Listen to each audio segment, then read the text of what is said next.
It's been nearly 2 years since the much-anticipated launch of Starfield, which has gone from a pinnacle of hype to a beleaguered space epic whose community is increasingly anxious and disheartened. In other words, it's not entirely clear what future this game has, if any, and if it does have a future, the shape of it is an entire mystery. All of this is wrapped up pretty clearly by numerous gaming press articles that date back a few weeks, all the way up to some more recent ones in the past couple of days.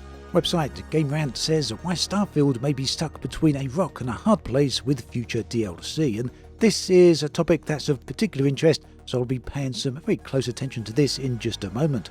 But let's give some further background context. If we go back a couple of weeks, this year's Summer's Xbox Games Showcase, for example, one of the biggest stages for upcoming titles, Starfield was nowhere to be seen. A conspicuous absence that did not go unnoticed by its player base. For fans clinging to hope of fresh content, or even a hint of the game's future, the no-show felt like a gut punch. This is very clearly emphasised by the IGN article with the title, "After Starfield's Xbox no-show, even its most loyal fans are starting to worry. Bethesda makes it so hard to defend this game." And IGN are far from alone with this sentiment. PC Gamer, for example, said Starfield fans despair after it's a complete no-show at the Xbox Games Showcase. "This game is done," it has there in quotes. And just 2 days ago, Rant said, 2 years later, Starfield's most fatal flaw is an even bigger problem now. I could go on and on. Over the past month, there's been tons and tons of articles all across the gaming press, and very few of them are positive about the game, although some do paint a somewhat hopeful or optimistic future if just a few things can come to pass. It seems then that the media is not entirely trying to bash Starfield, but they're rather trying to point out the existing problems and prop up a hopeful and potential future where things may just look a little bit brighter. Of course, it was never supposed to be this way. Starfield launched in September 2023 to enormous expectations as Bethesda's game studio's first IP in over 25 years. At first, things seemed promising. The game topped sales charts and drew in millions of players, according to Bethesda, who reported over 15 million players within its first year. Critical reception, while generally positive, was more measured than I'd imagined the studio may have hoped for. Reviews averaged in the low to mid-80s on Metacritic, indicating a generally favourable but not stellar acclaim. In short, many felt that Starfield lacked the magic and awe of Bethesda's earlier hits. Fans too were split, and we all know the history of that. Now, over time, when it comes to game launches, it's usually, time that spells and paints the clearest picture. Either it's just a lot of people being hot-headed and the tempers simmer down over time, or they kind of disappear, or, otherwise the outrage remains. For Bethesda, it was pretty interesting, and Steam's mixed rating kind of paints a clear picture here, with only about 58% of people right now giving it a thumbs up. For comparisons, Bethesda's Skyrim, now over a decade old, still enjoys an overwhelming positive rating on that platform. Starfield's aggregate score over on Metacritic sits in the high 6s out of 10, reflecting a similarly lukewarm sentiment. In the eyes of many players then, the game of the year, Starfield was supposed to be never quite materialised. And perhaps more importantly to all of us sitting here in July 2025, all that post-launch support hasn't done much to change any of the feelings. Hence, that brings us back to the opening statement, where people, and even the gaming press, really don't seem to understand or have any insight as to what the future of the game is going to be. But to be fair here, and to Bethesda's credit, they haven't entirely been silent. There was one notable public statement earlier this year that briefly reignited hope. In March 2025, responding to growing unrest in the community, the official Starfield Twitter account acknowledged fans' eagerness for news and insisted that the team has been hard at work on the game. "We know you're eager for an update, and we truly appreciate your passion for Starfield," the account wrote. "The team has been hard at work, and while we're not ready to share specific details just yet, we have a lot of exciting things planned for the game this year, and we can't wait to talk about this." Now, the message and apparent promise of big things on the horizon in 2025 was of course warmly received at the time. It was the first official communication about Starfield's future in quite a while, and it tactically admitted that the news had been scant. But it also promised a hopeful and bright future, essentially Bethesda saying, "Hang tight, we've got the good stuff coming." But in the absence of any follow-up specifics, that optimism curdled into frustration, especially after the lack of any showcase at the Xbox Showcase. There was nothing there for anyone to see. From the outside then, it is easy to see why players are on edge. Starfield hasn't had a significant update since late 2024. The last sizable patch prior to the summer arrived back in November 24, bringing some performance improvements, bug fixes, and a few quality of life tweaks. Notably, that update also introduced Starfield's first drivable land vehicle, the Rev 8 Rover, which was a welcome addition for explorers tired of flipping around and hoofing around on planetary surfaces.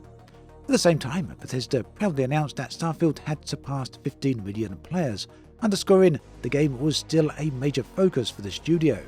All of this seemed to bode well. One might assume it was setting the stage for a robust year 2.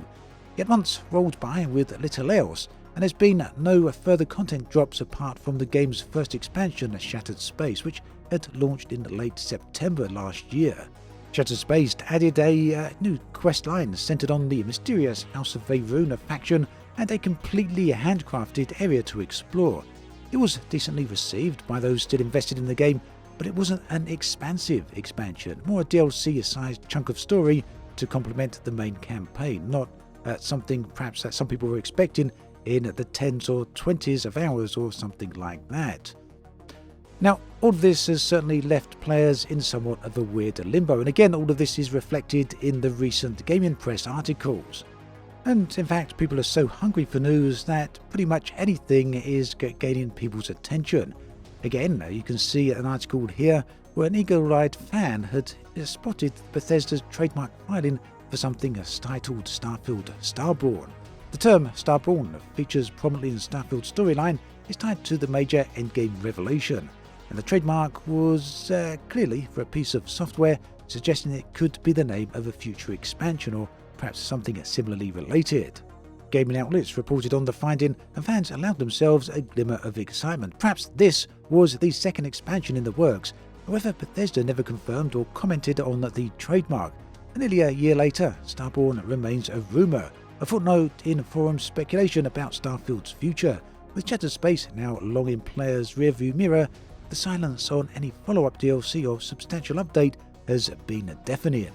As Games Radar wrote back in June, without even a suggestion of more DLC arriving in the near future, people are starting to think the studio's priorities are elsewhere. And the thing is, even when updates do arrive for Starfield, they haven't always had the intended calming effect on the community. Case in point, in May 25, Bethesda finally rolled out a new patch, the first in about half a year, and it turned out to be a pretty minor one. Deployed initially as a Steam beta update, this patch added a new, very low graphics setting for players on low-end PCs, made a few behind-the-scenes changes with modding tools, such as the creation kit, and also squashed a variety of different bugs. In essence, it was a routine tune-up for stability and performance. Under normal circumstances, such a maintenance patch might have been welcomed quietly, but given the long wait since the last update, some in the community reacted with open irritation. Now, if there's anything like a canary in the coal mine for an RPG and its health, it could be considered perhaps its modding community. Modding is very important when it comes to these sort of games, especially for Bethesda's titles. And modders have historically been the die-hard fans who keep the game thriving long after release, fixing bugs, adding content, and extending the life of the title for years. Just look at Skyrim for an example here. With Starfield, however, even some of the most dedicated are losing faith. The team behind Starfield Community Patch, an unofficial project set out to collect and fix bugs in the game, recently signalled that they're on the verge of giving up. In early May, the project's lead modder announced that the Starfield modding Discord that the community patch hadn't been updated since September 2024, and likely wouldn't be updated anytime soon because the core team generally does not have the time or motivation to curate the patch anymore. This was covered on the PC Gamer back in May, where they had an article titled "Even Starfield's Community Patch Modders Are Growing Disenchanted with the Sci-Fi Space RPG, as volunteers depart in droves. If nobody comes forward, we may have to retire the project." That said, elsewhere in the community, the unofficial Starfield patch, another community-driven mod, received an update as recently as the start of July 25, so that indicates some ongoing community modding activity outside the community patch. So, where does all of this leave Starfield and its players as we head into the back half of 2025? On the surface, the game isn't dead, people are still playing it, and Bethesda insists it is still very much alive and that more is coming. Yet it's impossible to ignore the metrics that suggest a sharp decline in engagement. On Steam, Starfield's concurrent player count has plummeted from the all-time peak of over 330,000 players at launch to just a few thousand on any average day. And whilst this is typical and nothing to be sneezed at, it doesn't exactly mirror many of other Bethesda's titles, which even despite them being much older, tend to have more daily players. Bethesda's challenge now then is to regain the trust and enthusiasm of its spacefaring fanbase. The studio of course has urged patience, but patience is wearing thin as we've seen in this video, indicated by many of the news articles. But also this does bring us to that Game Rant article, which I wanted to put a bit of a specific focus on, the one titled Why Starfield May Be Stuck Between a Rock and a Hard Place with Future DLC. And the article itself is well worth a read, so I'll include it in the video description below. Just click on that link. But here's a very brief summary for you. Essentially, the article states that Starfield's core problems stem from Bethesda's reliance on procedural generation, which produced more than 1,000 largely barren planets filled with duplicate medical labs, lifeless caves, and helium facilities, leaving only a few hubs such as the New Atlantis and Aquila feeling distinctive. Players criticised the long on-foot treks, weak enemies, and thin narrative, while at Bethesda's defence, they emphasised that mirrored real moon landings. This failed to satisfy, however, those seeking engaging gameplay. In response, the $30 Shattered Space DLC switched to a single handcrafted planet, Varun Kai, but offered only about 8 hours of content.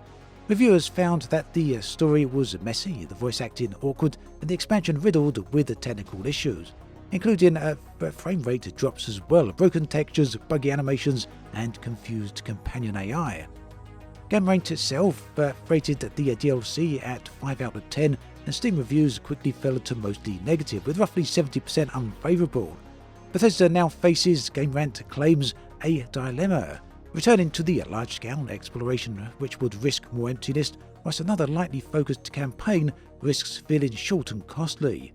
The article states that future expansions must preserve scale whilst adding systems that further let players' actions reshape the factions, trade, and world states, using contextual storytelling to make planets feel more interconnected. Otherwise, forthcoming DLC will face the same backlash. All of this is something that's certainly worth considering and very well written in the Game Rant article. Again, I'll link that in the video description. The coming months of Starfield then are going to be crucial if the developers can deliver even a fraction of what players once had high hopes for, then I feel that people would come back to the game, and in droves as well. The ball is certainly in Bethesda's court right now to prove that Starfield's universe is still alive and expanding.